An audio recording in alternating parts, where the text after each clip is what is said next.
Welcome to the Ruthless Discussion Podcast. I'm Reg, my boy here, Josh. We here today to give you this podcast. This is our first ever episode, so bear with us.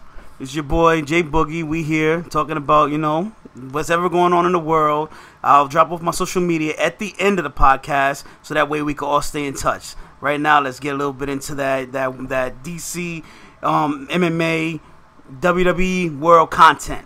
So this past weekend was UFC 226. It was called the Super Fight, which featured Stipe Miocic defending his heavyweight title against Daniel Cormier. What an awesome fight it was. Daniel Cormier got a knockout, which I did not see coming. I thought this was going to be one of those matches that was going to be good, but go all 5 rounds, more like a chess match. How did you see? What did you think it was going to go? Honestly, I thought the same thing that you thought. I thought it was going to go 5 rounds, and, it was going to go to unanimous decision. And I thought ultimately it was going to go to this guy. I did not see DC with that kind of victory at all. It surprised me, and it was good. It was something he needed for him. And the crazy thing, too, about DC is he does have knockout power, because we always see him at light heavyweight. In the UFC, he never really competed in the heavyweight, and now we've seen that he actually has scary knockout power, because Stipe has knockout power. So I'm like, well, this is a hard fight for Daniel. Stipe could knock him out. Stipe knocks out guys with one shot.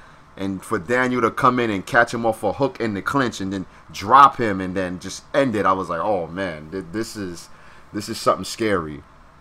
Yeah, that definitely was scary. I looked at it and I was like, I saw it and I was like, did he really just knock him out? This is the guy who spends, at least from what I see, spends most of the time taking you down to the mat and just basically keeping you there because that's where he feels comfortable. He does that grind, that grinding thing about him. That's that Olympic wrestling style. And the funny thing was, like, I think when he did like stun him and then drop him, then I think even DC, like when he threw his hands, he couldn't believe that even he was like, what? I'm not like I planned to knock him out, but it actually just happened. Like when he threw his hands up, like yo, like a little kid. It was like, yeah, it was done. So I mean, yeah, like I said, props to DC for that victory in that kind of fashion. I like to see what he does with his next title defense. And whoever the next title defense is going against, it will be something good to see. Well, the talk of the town is my boy, because everybody that knows me knows that I love Brock, even though he's been on his bullshit lately with certain things, but we're going to get to that. But that ending with Brock Lesnar was, to me, it was everything that I liked it. A lot of people didn't like it. They say that it was storyline and scripted, but I say that we're in an era where it has to be like that. I don't know how you felt about. I mean, at the end of the day, I always say, you have to sell yourself. You have to sell the atmosphere. You have to sell everything. So I wouldn't have believed it if Brock just came on the scene and be like, oh, I'm gonna fight you, and then DC's like, okay, it doesn't work like that. You sell it, whereas where you want to say Brock is a WWE guy, whatever. It works. It's his character. It's not even his character. It's him. Brock is really a nasty asshole. So, in a way, it's him being him and DC reflecting on that. And you could call it what you like. You could say that it was acting or whatever. At the end of the day, it sold it and it made everyone talk about it. And that's the whole point. The whole point is to get it talking. I agree. You're absolutely right. Everyone talked about it. And it came to a point where that was like that stole the show right there. I mean, Brock, he calls Brock out, first of all. And he did it because everybody knows Daniel Cormier is a WWE fan anyway. So, but he did it like WWE style, which made it even more better because you're doing it against a guy who's currently fighting in WWE. But then Brock just comes in and shoves the shit out of him. I mean, he literally went flying across. I mean, he did push him like off guard because I don't think DC was expecting that. But he shoved him across the cage, and I was like, oh, this is getting crazy. And then, everybody knows Brock doesn't really like to talk on the mic. So when he started talking, I was laughing because like they hear him get so raw, like, oh, this guy's a piece of shit. That guy's a piece of shit. Like he tried to make a statement like, yo, I'm here to come back to the heavyweight division because everybody else is like soft or they're not doing their job. I think that's how Brock saw it anyway. Right. He's conquering the WWE and he wants to conquer the UFC. And the funny thing about that is, though, with Brock saying that, people might be like, oh, but he doesn't deserve a title shot because, the steroid thing and the thing with Mark Hunt is not a win. That just goes to show you that a guy like Brock could get the steroid thing, whatever happened, come and leave the UFC without even talking about it. He never once talked about it. Come back and already throw himself in line for a title shot when realistically he hasn't won a fight since 2010, which is against Shane Carwin, because they take the Mark Hunt win away from him. They said no contest. So if you really want to look at it like that, that's just how much star power he has, that he can do all that and still get it. Like this with the WWE. He's the fucking Universal Champion and he just shows up when he wants. Yeah, you know, and since we're still on the fact with the UFC and we're not jumping into the WWE aspect of it, I do agree with everything you said about his star power, his name, Brock Lesnar. You hear that, you automatically want to check in and be like, all right, what's he doing? What's he talking about? Where is he going to be next? So, he can be Universal Champion. He could go into the UFC and be UFC World Heavyweight Champion. At the end of the day, it just solidifies him more as a badass. Regardless of how you look at him, he will be a badass. I agree. And when you're a big draw like he is, whether you want to see him win or lose, people are going to see that fight. And I think Daniel Cormier is capitalizing on a situation where he could make money out of this fight. That's why he said it in the interview. He said, guys were talking about, oh, they're not going to watch it, it's scripted. He's like, well, then stay broke, because in this fight game, this is the era now where it's more about entertainment. Fight fans just don't want to hear, oh, these two guys are going to fight. Why are they going to fight? That's the whole storyline. What makes these two guys so special that I need to spend my money, buy a pay-per-view, and see them fight? He said when he fought Gustafsson, nobody bought the pay-per-view barrier. He didn't make any money from that. And Gustafsson is a guy who went to a decision with John Jones in a really good close fight. So you got to think sometimes it's all about names. It's about marketing also, because, and like, even though he's not a subject or topic on this podcast, but still, even I have to bring up his name, Conor McGregor. Yep. Conor McGregor, you can say whatever you want about him. The way he promotes himself and carries himself, he has that charisma. Whereas you want to see what he's gonna do next because he talks so much shit. Whereas Brock Lesnar is not really a talker. He just goes there and kicks ass.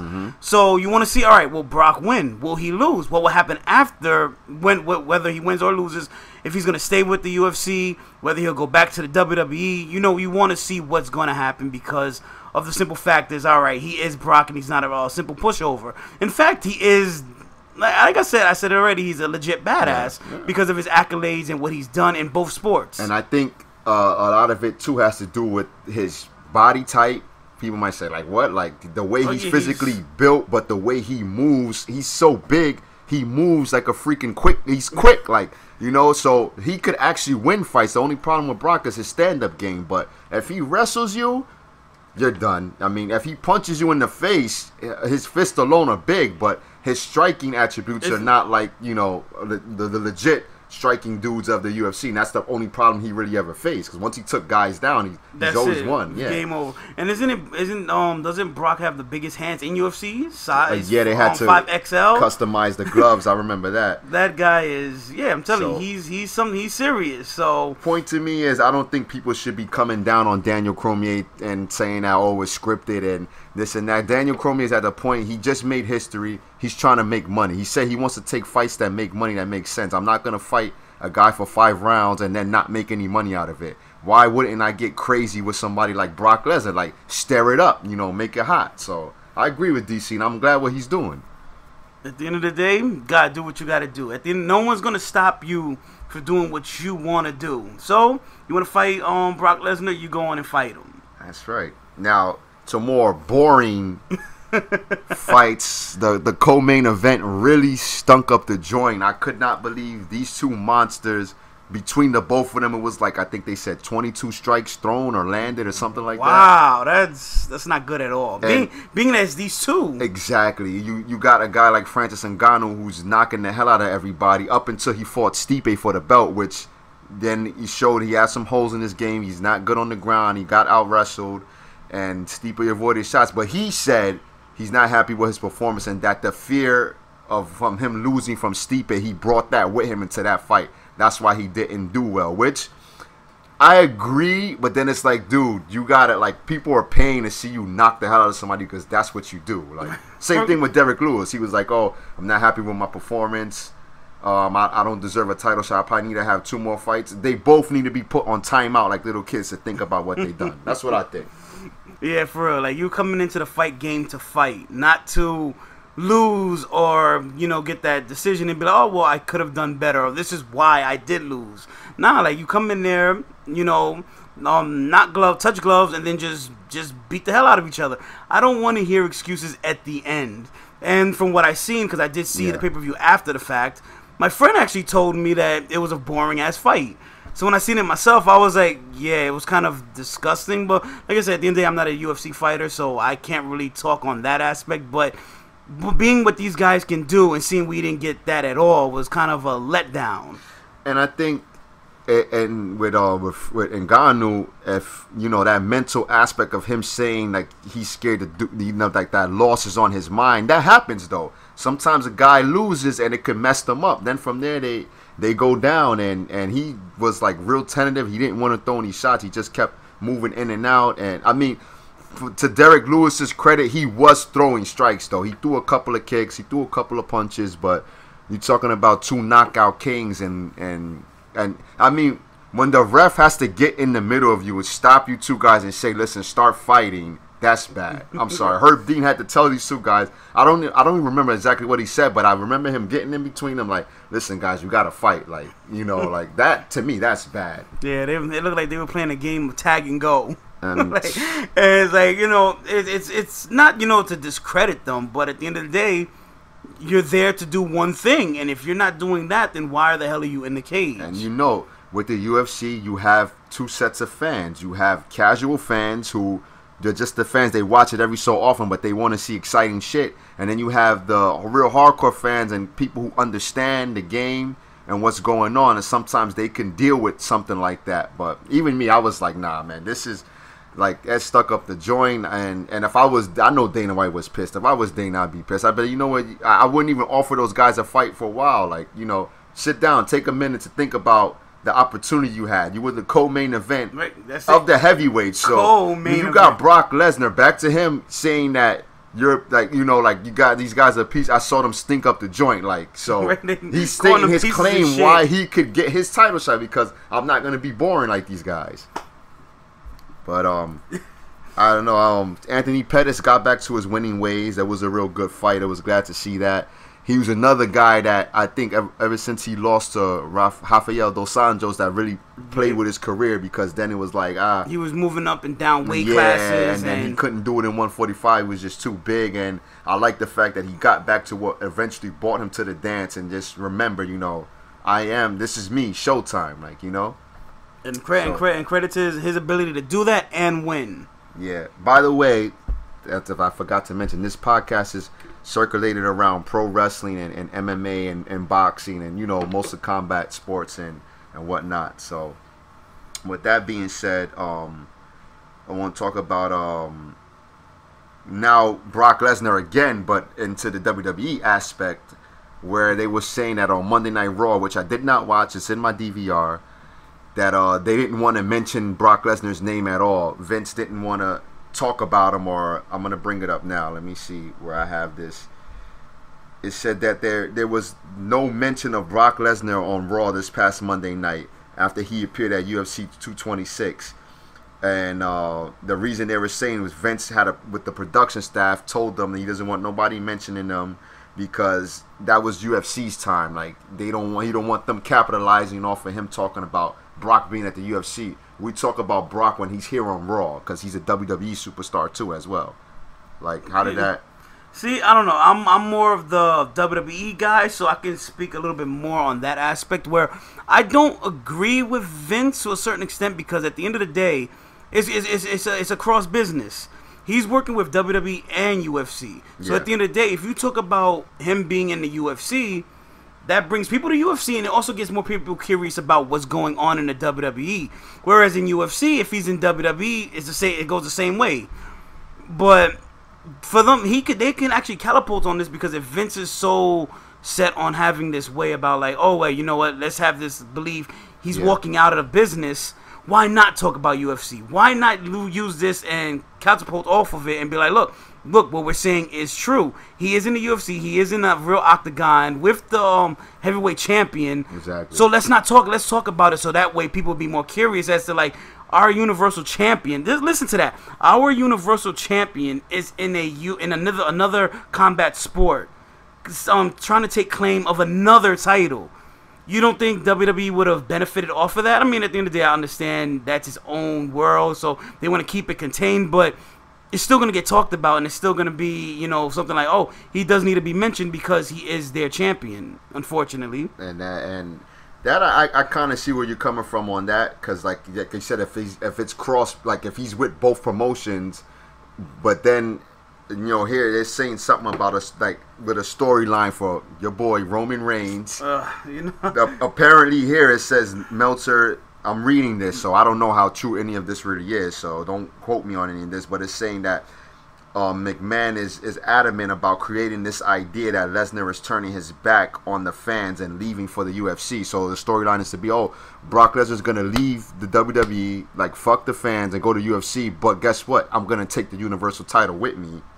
And which they is saying that Vince will get Roman Reigns cheered more when he eventually, I guess, faces Brock and beats him, because then people will be like, it's kind of like with the Brock and the Rock, when all the fans knew the Rock was leaving the Hollywood to do the Mummy and Scorpion King. They booed him out of the building in SummerSlam. They were all chanting Brock. You had a few loyal Rocky fans, but they knew that the Rock was leaving, so it was a changing of the guard. Like, well, fuck you gonna leave? We're gonna cheer for this guy. And Brock was supposed to be the heel. Mm-hmm. So I guess Vince thinks if he does it the same way, he could get the same response with everybody starting to like Roman. And the tricky thing is, it's Roman. So that I don't know. It's a mystery with this guy. I mean, you tell me about it. Man, when it comes to Roman, see, they've done dropped the ball with him so much. They can't polish this guy enough to make him likable, because he's so unlikable. Yeah. It's like, we could say whatever about Super Cena or whatnot, but at least Cena has losses and does this and whatever. You can say whatever you want about Cena, because technically I'm not really a fan of him. But when it comes to Roman, they try to do too much with him.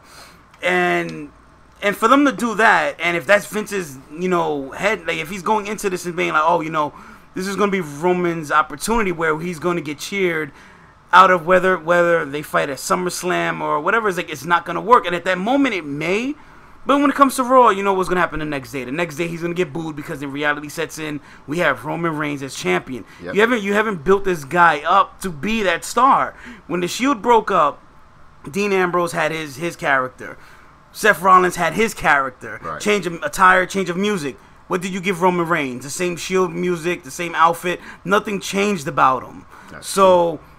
And then with this past year alone, look how many times Roman has fought Brock. The main event for Brock and Roman was booed. Like, it was noted that Brock was extremely pissed off because of the way WrestleMania ended, because they booed them out the building because no one cared about the main event. No one wanted to see it because, one, we thought Roman was going to win, which surprisingly WWE didn't let him win, which I give him credit for that, because I really thought that Roman was going to win. But it's bad when the main event goes to that point where it's like they're getting booed. They're saying boring. They're cursing at you, and it's like ultimately just don't give a shit. Is because you haven't built Roman to be a believable character. At the end of the day, what Roman needs is to be. He needs a heel turn. He needs a heel turn, and we need to believe that. Thank you. And no pun intended to that.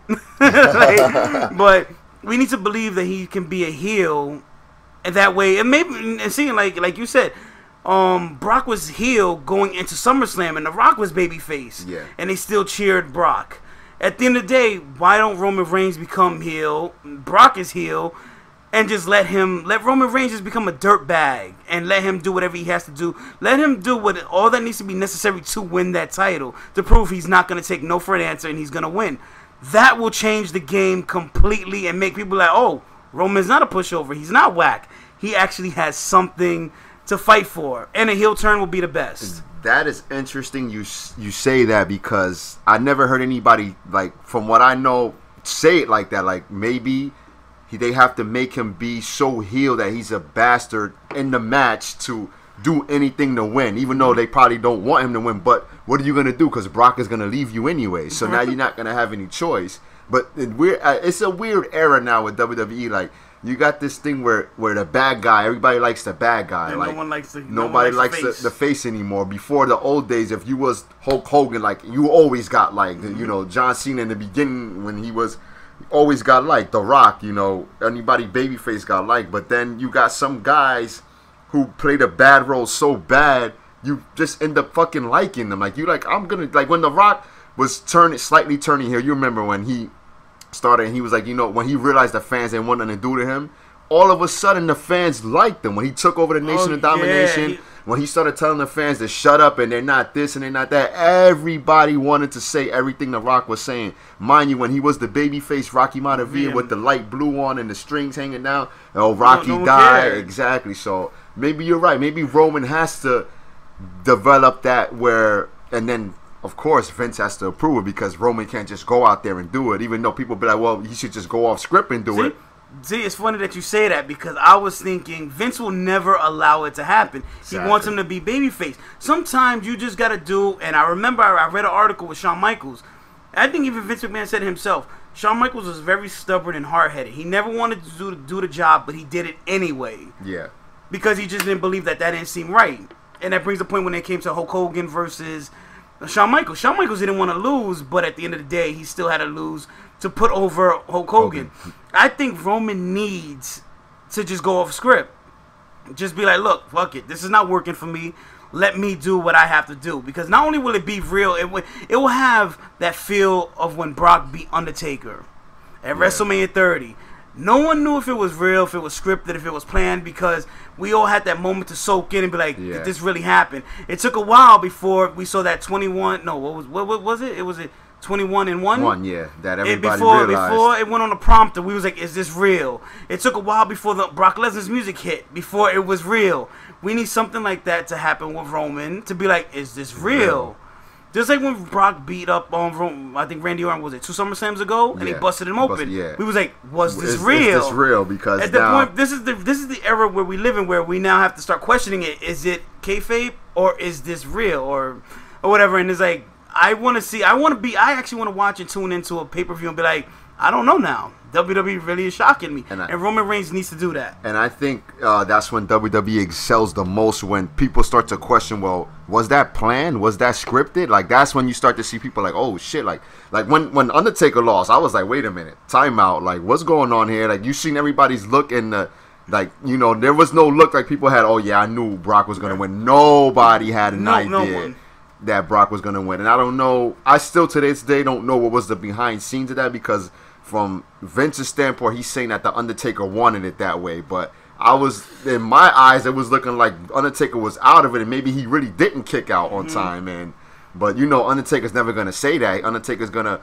That's one thing about the Undertaker. He's respected in his business because he puts over the guys when he needs to put them over without bitching or complaining about it. He'll put himself on the line and say, well, you know what? If you want Brock to really look like a monster, he has to pin me because I'm the Undertaker. Nobody ever beat me at WrestleMania. Now, on Brock's record, he's the first guy to do it. So the first and only. I don't count Roman as doing it because that match, everyone can say it was complete shit.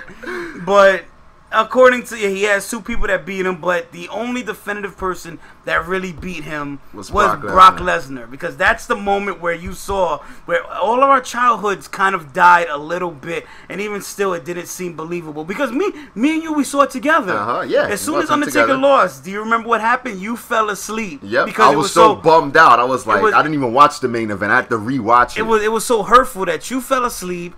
I remember I was in shock. And I was just like, really? Did WWE really do this? Or even like at that point, you didn't know who to blame at that moment.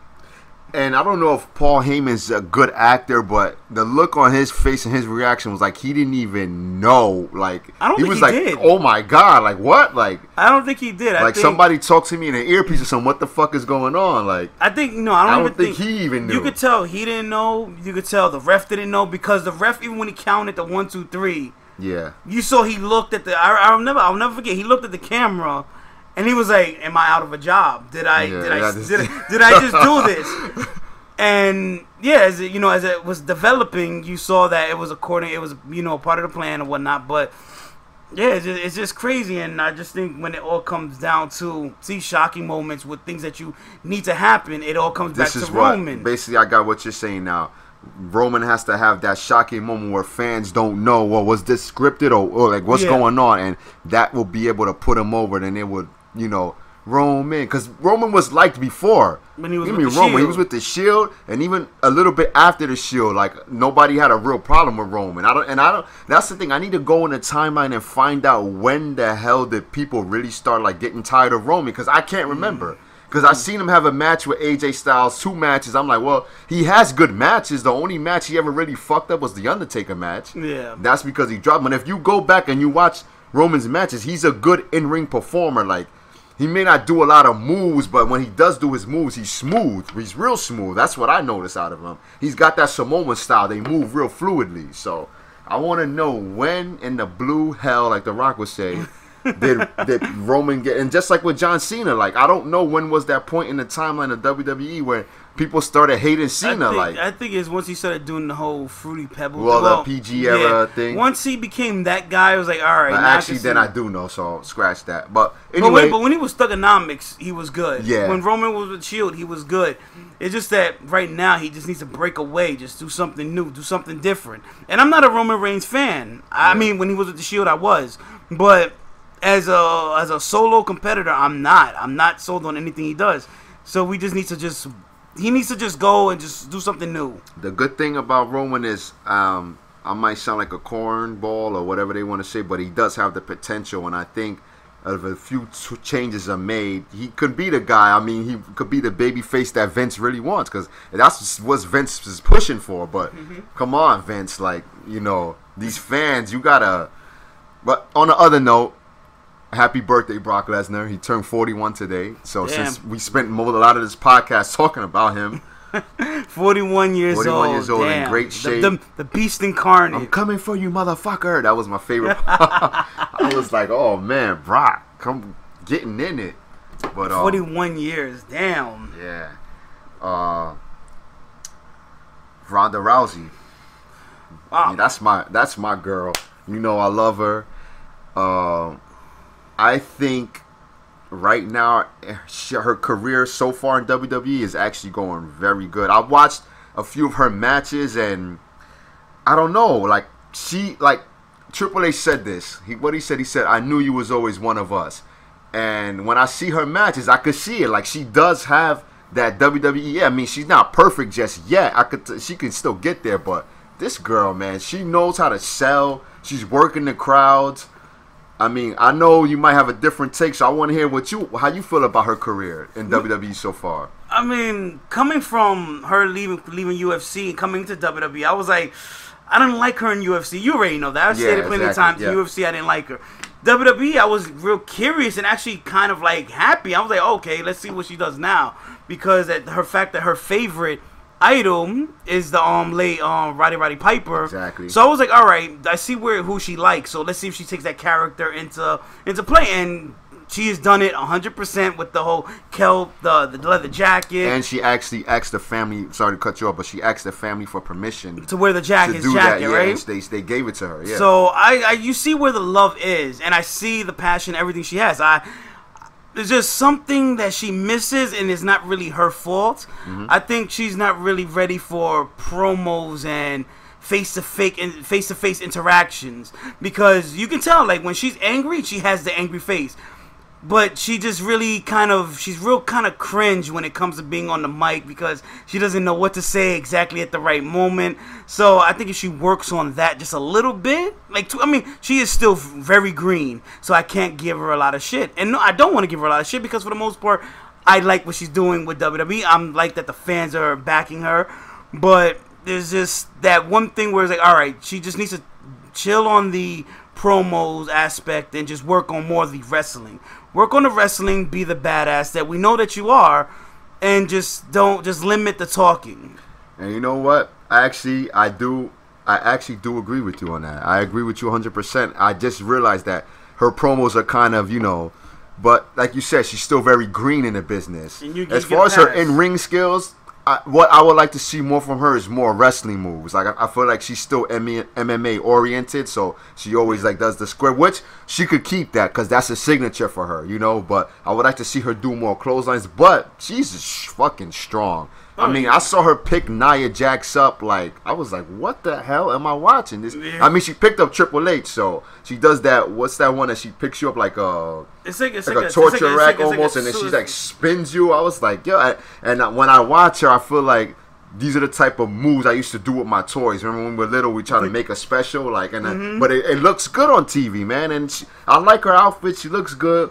She could work on the mic skills, but she got the damn passion of a WWE superstar, and I don't care what anybody says.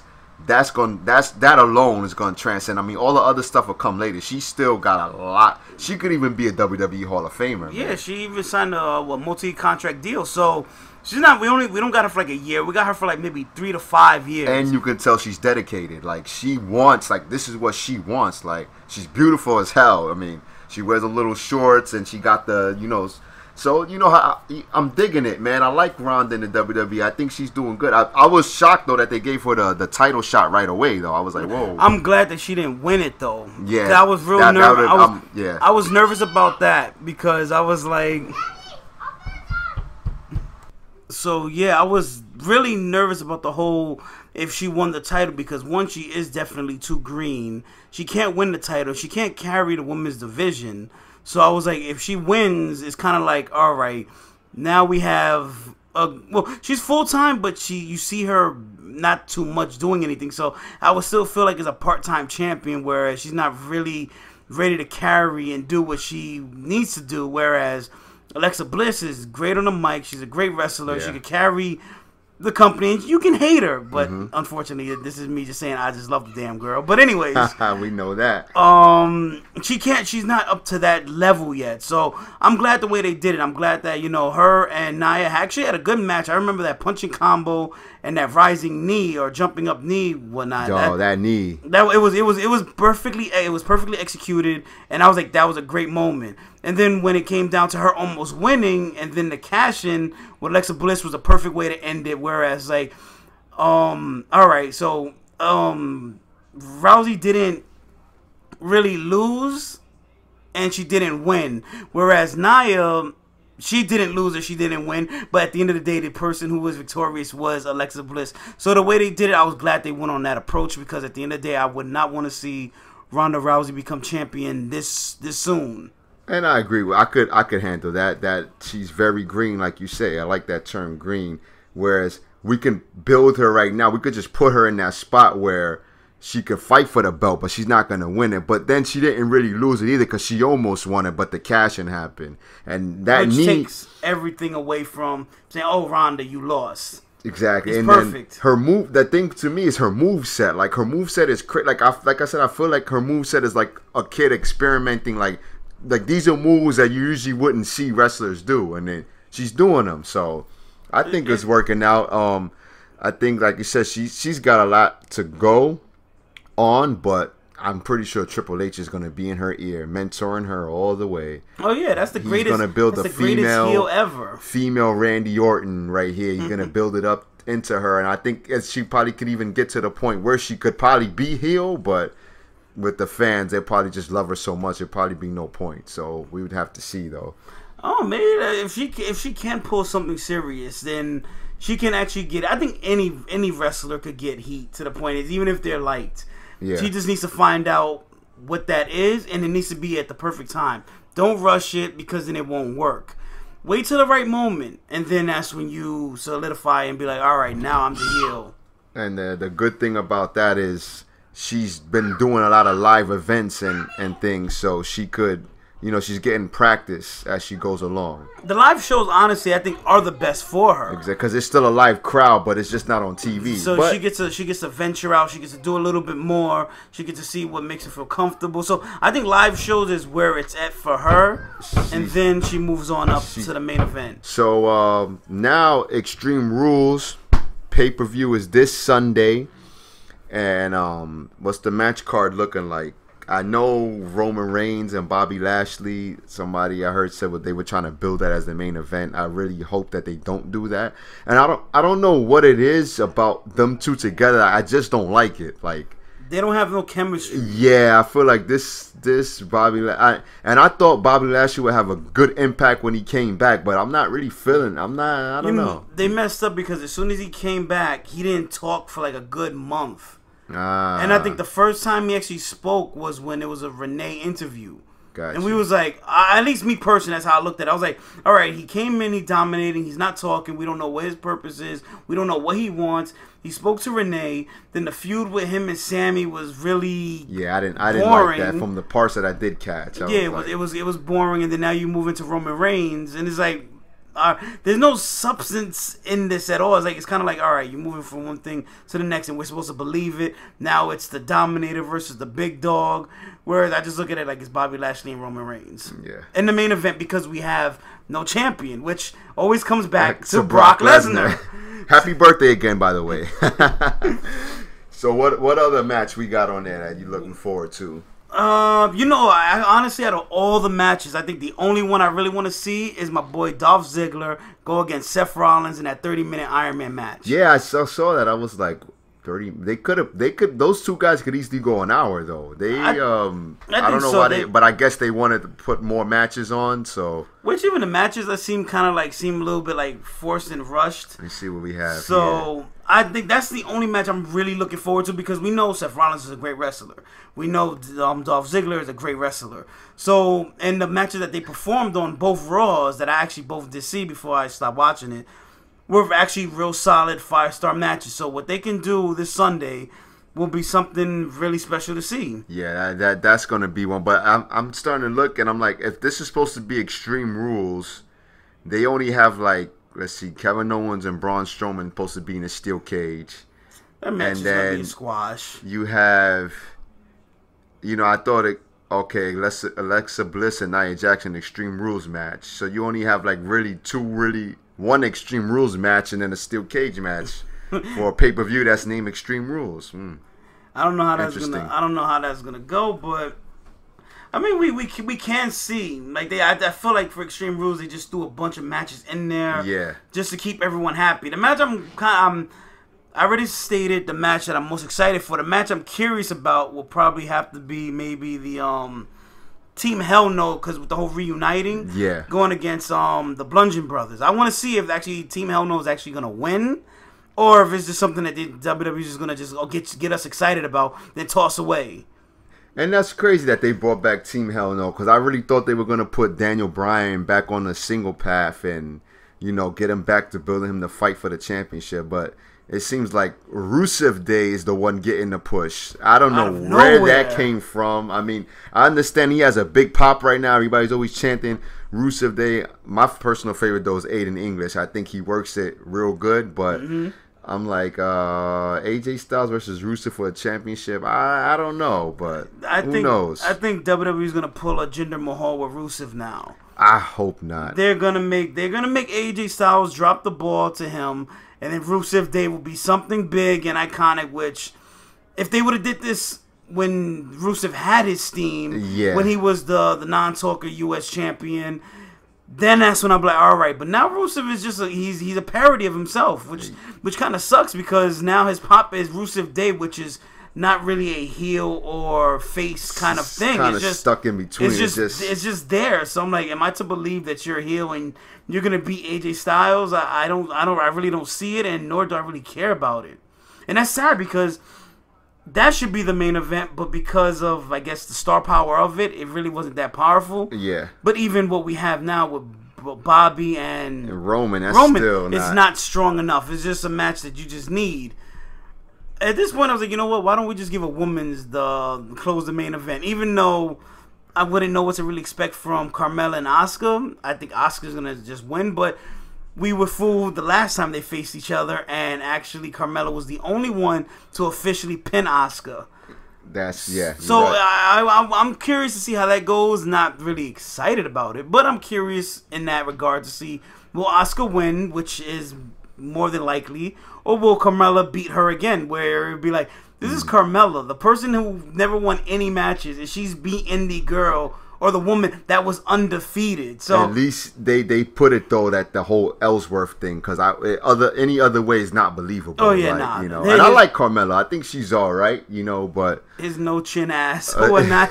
He was the element that we needed to make it believable, because there was no way Carmella was being Asuka. I'm sorry. Yeah, that and I'm surprised they even let that happen. I actually thought Asuka would be champion now. I thought she was always the favorite to come off of NXT and be the champion. But I mean, I really want to see a Charlotte though back. Where flaring it up. I mean, she's been doing other things though. I mean, she's doing a lot of photo shoots and stuff. Yeah, I seen that. But when Charlotte's in the ring, make no mistake about it, she's just as good, if not maybe. You know, she's like a version of her father, but in her own right. Like, she didn't have to steal anything from him. The only thing she really got from him is the name. I mean, the special, the figure 8, but it's completely different. Yeah, it's actually, I think, better, and it works out for her. Yeah. Her entrance theme has a little hint of him, but it's still her own. A lot of times you see that the superstars get, you know, sometimes the father casts a big shadow and they don't get their chance to shine. Which, do you remember that feud when she turned heel? And and the whole sole purpose of them arguing was because of that. Because she didn't want to be, you know, the whole, oh yeah, I'm your daughter and this and that. So it was a good angle. I do prefer Charlotte Flair as a heel than a face. I love her as a heel. She's kind of boring, but as a heel, she can really get in there. And I don't know. She was the queen, you know. I'm the queen. Like, all you bitches bow down to me. And she was really, you know. But I'm pretty sure they just keeping her on ice right now. They gonna bring Charlotte back in and do that. And that Iron Man match, so that's for the Intercontinental Championship, right? Yeah. Oh, you see, prestigious title right there. I mean, Seth right now, to me, he's the man, yo. He's not the Universal Champion, nothing exactly, but I've been seeing a couple of little clips in here and there, and I've seen these matches he's putting on. He's putting on great matches. And that goes, and I feel bad too, because I like Finn Balor. Finn Balor's a great talent, but him to be going against Baron Corbin is kind of like, I just feel like it's a waste of space. Like, I don't see where it's going, but then again, like I said, just like Rich said, I haven't really caught on to Raw or SmackDown in the last month, so I don't know where it is led into. But I just feel like a lot of these matches are just put together just to have matches, because at this point, there's nothing really that sticks out except the Iron Man match, the Team Hell No match. I don't care for the Braun and Kevin Owens match.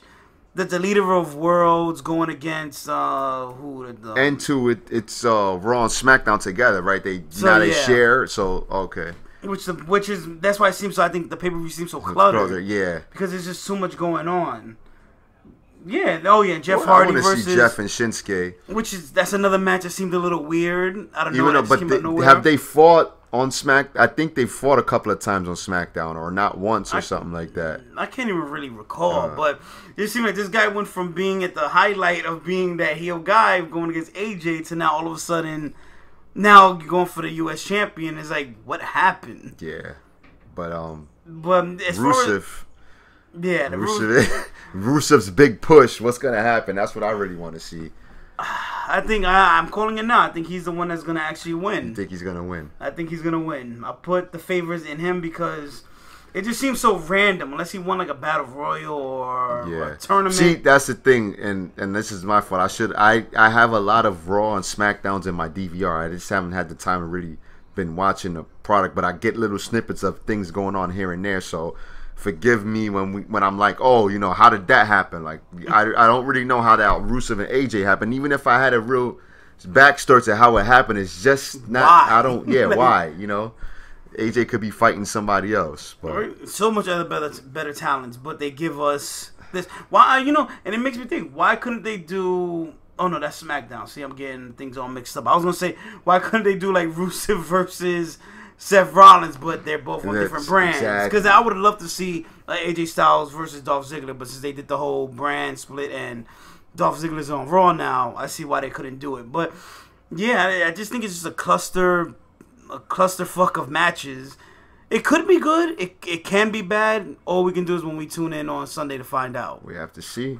We have to see, and I'm gonna tune in because I'm a little bit interested in a few things there. I like now I'm interested in seeing this AJ and Rusev thing go down. Like, let me see if Rusev can hold his own and at least make it a good match.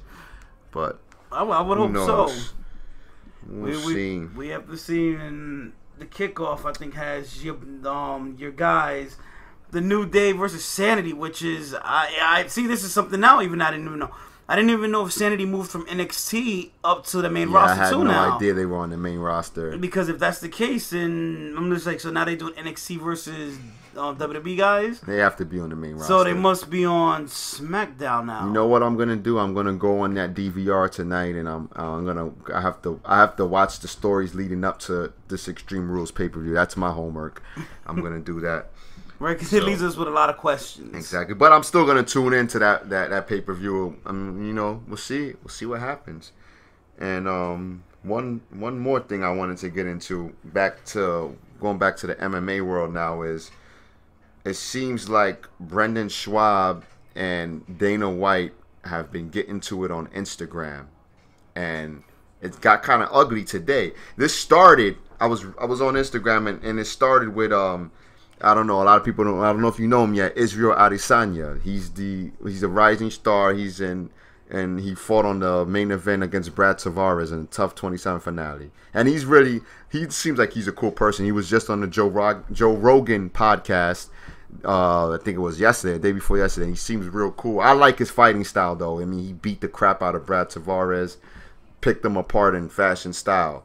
So anyway, my point being is Brendan has another show or podcast or something with Showtime called Below the Belt, which is his show. And on there, he's talking about how because Israel Adesanya he started off as a kickboxer. So Brendan talks about how the UFC tends to like get overhyped about kickboxers coming to the UFC and how they don't really know, like, it's a different game. And he was just going on a little bit. So Israel Adesanya put it up with like a sarcastic guy like saying, "Oh, Brendan," like while he's talking, and Dana White put. This is Dana White's now. He responds to Israel Adesanya's post. He put, "Such a fucking two. What the fuck does this idiot know about the sport or the business?" At Stylebender. That's Israel Adesanya's Instagram name. "For you to be listening to one word from this moron is a waste of your time. Guy went 6-5 in the UFC. The only thing he could teach you is how to get KO'd." Shots so fired. I was like, damn, Dana, where the hell did this come from? And then somebody else in the comments wrote something, and then Dana put, "He's successful, ? As soon as Rogan stops carrying him, he will disappear." Now, I guess Brendan got wind of this, and he responded back. Let me just pull this up here. This beef is real. Brendan responded back with a long message that looked like he wrote it in his notes on his iPhone. He put, "This is hilarious. Yes, Joe Rogan, one of my best friends, has played a significant role in my post-fight career. No doubt you're right about that, Dana White. 2 TV shows, sold out worldwide comedy tour, 2 successful podcasts, and just booked my first major movie.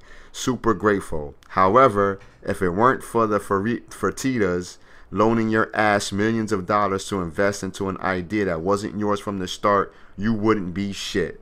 How does it feel to know once the real businessman brains left the UFC has been a shell of itself with you at the forefront? You've tried it all. CM Punk experiment, begging Brock to come back, and praying at night for a counter-text. Tough job to do without Lorenzo holding your hand, making sure you don't mess it all up.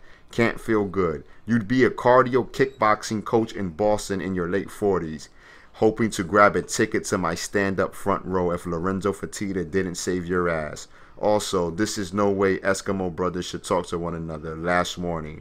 I tried to be cool," he captions under that. I can do your job, but you can't do mine." Wow. Where the fuck did this come from? That shit took a turn for the worse. Like, I don't even know how that even got started. I mean, Israel put up the post. Dana jumps in. Like, I don't even know where this dislike, because this is not the first time I've heard like them having a dislike with each other. Because everybody knows Brendan Schaub used to fight in the UFC, and there was he was in the heavyweight division, and he had an okay career. He didn't really nothing special. But I don't know why him and Dana have so much bad blood. I'm going to have to look that up. That was just, I mean, the words that were exchanged there was making you start to think, what the fuck is going on with these guys? I mean, and then for Dana to just jump in, like, Dana just jumped on him like he doesn't know shit. All he could teach you is how to get knocked the fuck out. Yeah, see, that was a personal jab. I feel like he didn't need to throw that out there. Like, but then again, we all know Dana White and how he is. Yeah, that's true. He doesn't think before he says things. He just says it, and then I don't know. I've never really even seen Dana White as a backpedaler either. Like, he just, whatever he says, he just says it. There's no apology. It, and then it just goes forward from there. It can progress and get worse. But it's funny how this guy said about the millions of dollars, and then the CM Punk experiment, and then begging Brock to come back.